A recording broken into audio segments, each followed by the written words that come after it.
I'm Gabe Joel, and this is Comic Smack, the weekly, daily, all the time, anytime comic book show where I give you your fix of everything you need to know from the world of comic books and superheroes. And on today's show, we're going to be taking a look at New Avengers issue number 10. Yet another tie-in to the Standoff event. The heroes of Avengers idea mechanics are coming up against the American Kaiju. Can their giant robot defeat them? And what of whistleblower Rick Jones? Well, let's hop on in and find out.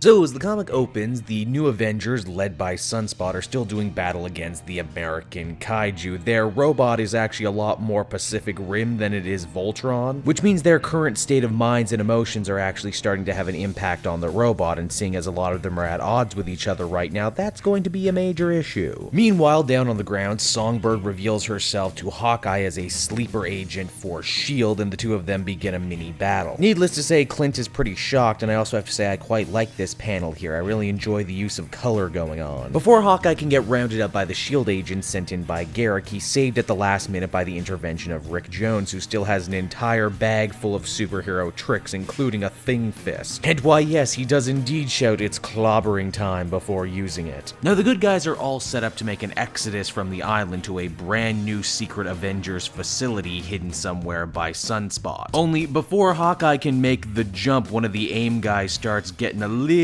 too happy about all the stuff that A.I.M is doing. He basically makes them sound like another evil organization, and because of that, Rick decides he can take no part of this and decides to slip away. Clint attempts to go after Rick for his own protection to convince him to leave with everyone else, but when he gets swamped by S.H.I.E.L.D. agents, he instead ends up deciding to stay behind and buy Rick as much time as he can to escape. Yeah, and that's the last we see of Rick. He escaped, and I'm sure he will play a part in the Pleasant Hill finale once we get there. The New Avengers win their fight with the American Kaiju by tapping into the special backup gamma generator within the giant robot, something Sunspot had built special for just a situation like this. Yeah, wouldn't you know it, even after all the special serums that the government pumped Ziller with, he just can't handle his gamma radiation. As the comic winds down, we see Hawkeye and Songbird getting chewed out by their respective S.H.I.E.L.D. liaisons, be it Dum Dum Dugan or Garrett. It goes without saying both of them are in big trouble for completely different reasons, but their punishments are going to have to wait for Maria Hill and the whole Pleasant Hill thing to resolve itself. This also means the New Avengers is down about 5 members since this whole thing kicked off, not that Sunspot seems to care. In fact, he's lounging in his new headquarters in the Savage Lands. Actually, that makes 2